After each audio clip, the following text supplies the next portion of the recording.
And by the way, there's been a lot of people on YouTube, on Reddit that were like, "I'm returning my device until this thing is actually, worth something," right? The Apple Intelligence. But a lot of people are going to be surprised, and I'm actually going to start testing how much bandwidth do these prompts and requests actually take, because that's another thing that I've noticed is that even on a subpar connection with T-Mobile, LTE only, the prompts or the queries, right, return relatively quickly. And here's another thing with to back up what you're saying with Apple kind of being upset and desperate with how the upgrades are lacking, especially this cycle. Right now, a promo just went live today within Verizon. I don't know if T-Mobile or AT&T are doing something similar, but right now, if you upgrade, whether that be with or without a trade or add a new line of service and get an iPhone 16 Pro or Pro Max, you get $1,000 off an iPad Pro just for getting that phone on upgrade or on a new line of service. So they're really trying to push us as reps really hard to sell the iPhone 16s, because another thing they did too was, in order to incentivize to sell the 16 models, they discontinued all the promos across the boards for the 15s. That's how desperate they are to sell 16s right now. Well, I mean, they do that every year, though, right? The previous model discontinues.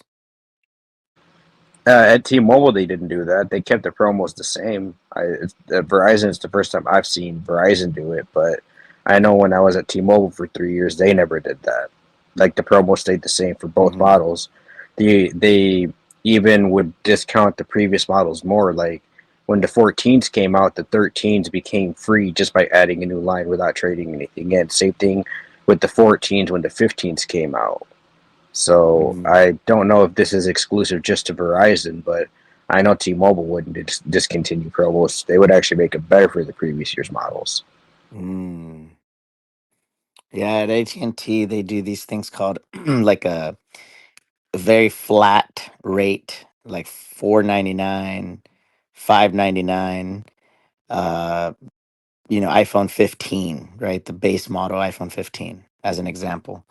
Um, but they don't do the $1,000 off or 800 off or $700 off the iPhone 15 Pro, as an example. That just becomes $15 a month flat, you know. But also keep in mind this: there wasn't that much remaining stock from last year's devices by October, right? Like generally speaking, there's probably a mix of maybe 40,000, 50,000 units left. So that's on average across all the carriers, all the series of last year would most likely have been between 40 to 50,000 units.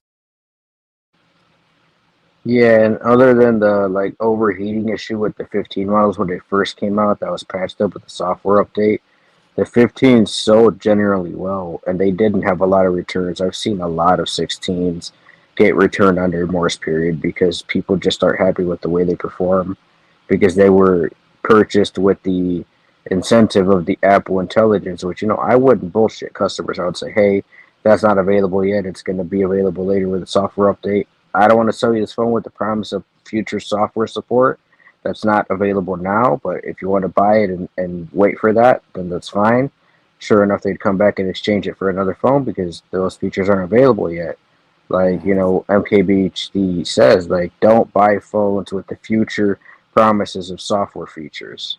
Hmm. It just doesn't make sense. But next week, it's general availability to everybody, 18.1. So my theory about what's going to happen is that November, it's going to explode the amount of folks that are going to be buying the phone, right? So if the delivery times are still 1 to 2 weeks, it's going to go to 3 to 4 very quickly, right? Because now that people are seeing what they can do with it. And by the way, getting the beta firmware is relatively easy, like super easy. You don't even have to pay anymore to be a developer account. All you have to do is just go to developer.apple.com and go into your profile. Then go to um, forgot what it looks like, a little package, right? Like a box, opening up a box. And then you can download the profile, and that will stay permanent on your account forever. So you can do that to any device and try out the dot one, or sorry, the dot two. The only thing that a lot of people don't want to do though is put it on their main device because they don't want it to overheat Impact or the whatever. experience, right? Right. Right. But I've been doing this, and I've told Chacha Sneed this for a while. I've been doing this for years where I am always constantly beta testing because everybody has a unique experience. Bro, my beta Apple, experience has not been good, man. oh, I know. It depends on everybody's experience, right? Like, like if you're next to a charger, you won't have to worry about the overheating issues as much, or the lack of battery life, because it's constantly running tests and sending the diagnostics to Apple. But at the end of the day, somebody has to do it, right? So it's very interesting times we live in right now, right? Where this new stuff that is relatively old, right? Like the 18.2 features, Gemini has had it, Samsung has had it, creating a emoji from scratch. That's been done. The new mail app is pretty good. The ChatGPT integration, it's pretty much relatively one for one, as far as I'm told right now, and I'm testing both of them. Um, but we'll wait and see what else comes out, right? Let me get to the super chat real quick, Moose. Mr. Ice with the $2 joint. Thank you, man. Salute to you. That's the second one, I think. The 16 Pro and the 16 Pro Max have X75. 16 and 16 Plus have X71. Is that confirmed? I No. thought they were all X71. Yep. Okay. I don't know. Maybe they did teardowns. I don't know. Yeah, they did the teardown. Yeah, it was confirmed the X71. Hey, Moose, do you think we should do another show on Friday to kind of round this all up and kind of discuss this Apple piece and what it means for the industry? Yeah, I mean, there's a lot to discuss with Apple itself. And unfortunately, it seems like Apple is in a very weird situation right now.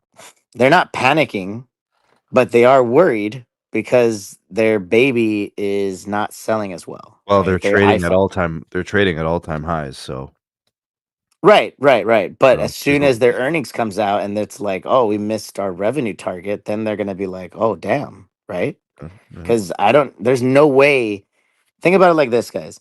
If Verizon, if AT&T and T-Mobile and Best Buy come out and say that we've missed our upgrade targets, there's no way that Apple is going to be able to say that we had record-breaking um, revenue growth. You get what I'm saying? Yeah, no, I'm with you.